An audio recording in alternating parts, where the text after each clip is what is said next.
Photo घ्यायचा.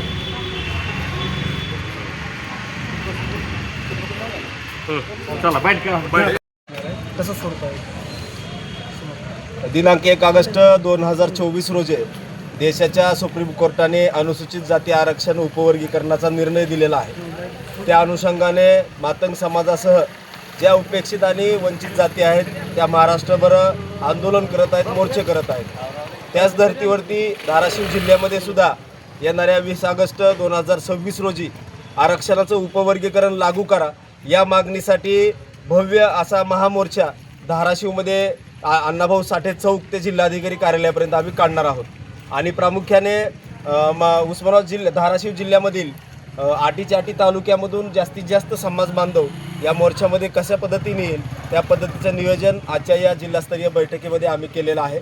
त्याचबरोबर मातंग समाज असेल, होलार समाज असेल, खाटीक समाज असेल, मेहतर समाज असेल, यासह ज्या उपेक्षित जाती आहेत त्या प्रत्येक जातीचे जे समाजाचे नेते आहेत, कार्यकर्ते आहेत, त्या समाज बांधवांशी आम्ही चर्चा केलेली आहे. त्या अनुषंगाने ते देखील या मोर्चामध्ये मोठ्या संख्येने सहभागी होणार आहेत. आणि उद्यापासून हँडबिल्स असतील, पॉम्पलेट असतील, त्या प्रत्येक गावामध्ये पोहोचवण्याची जबाबदारी आज आम्ही वाटप केलेली आहे.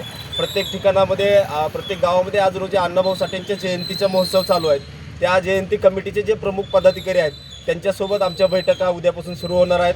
त्या पद्धतीनं लोक कशा पद्धतीनं बाहेर येतील आणि खऱ्या अर्थानं या आरक्षण उपवर्गीकरणाच्या मागणीसाठी लाखोचा जनसमुदाय रस्त्यावरती उतरेल अशा पद्धतीचा प्लॅन आउट आम्ही आज आखलेला आहे. या मोर्चाला प्रमुख कोण येणार आहेत महाराष्ट्रामधून?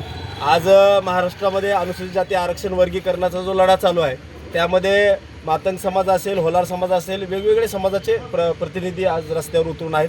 त्या अनुषंगाने महाराष्ट्रातले सर्वच आम्ही विष्णुभाऊ कसबे साहेब असतील, आदरणीय अमित गोरके साहेब असतील, आदरणीय सुकुमार कांबळे सर असतील, आदरणीय अजिंक्यभाई चांदणे असतील, राजेशजी घोडे साहेब असतील, यासह लक्ष्मणजी ढोबळे साहेब असतील, त्या ठिकाणी आमचे दिलीपजी कांबळे साहेब असतील, महाराष्ट्रातले बरेचसे दिग्गज लोक या कार्यक्रमाला उपस्थित मोर्चाला लाभणार आहेत.